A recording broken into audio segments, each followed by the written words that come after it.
Et si Marine Le Pen l'emportait? Voilà une autre question politique du moment pour les prochaines municipales dans le Nord. À Hénin-Beaumont, la fille du président du Front National a fait de ce bastion de la gauche sa terre d'élection aux législatives. Elle avait obtenu 42% des voix.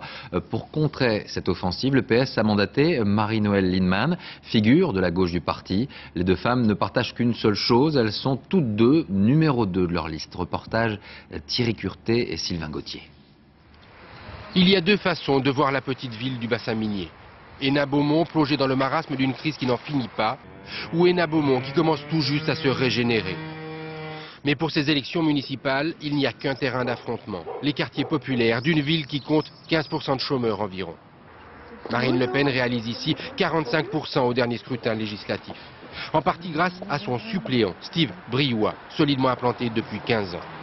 Aujourd'hui, il est tête de liste, elle le seconde. Dans les corons, le Front National a supplanté le Parti communiste.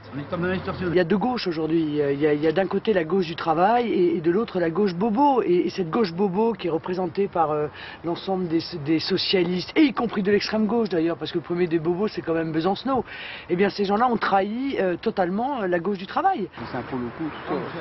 Les impôts locaux ont flambé ici, plus 85% en une fois. C'était en 2004. Mais pour rien en plus, c'est ça le pire. C'est le principal angle d'attaque du Front National contre le maire sortant, Gérard Dallongeville, accusé de clientélisme. Sa candidature a divisé toute la gauche. Du coup, l'ancienne ministre du Logement, Marie-Noëlle Lienemann, est en mission pour pacifier et rassembler autour du candidat socialiste. Il ne faut pas jouer avec le feu, et toutes celles et tous ceux qui boudent le rassemblement de la gauche au nom de je ne sais quoi font une grave erreur. En même temps, une municipale, c'est pas une législative. Il y a une part de vote national. Je crois que les gens d'Hénin, ils ont besoin qu'on les défende pour le pouvoir d'achat.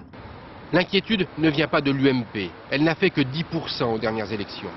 Mais de l'ancien patron de la section socialiste locale. Il présente une liste chamarrée, PS, UMP et Modem. Gérard Dallongeville, pour moi, c'est quelqu'un d'anti-républicain qui a mis un système de clan au détriment de l'intérêt général. Et de l'autre côté, vous avez l'idéologie du Front National que je combats depuis toujours. Daniel Duquesne a prévenu, s'il le peut, il se maintiendra au second tour. En cas de triangulaire, le Front National pourrait alors l'emporter. Dans l'actualité de ce samedi,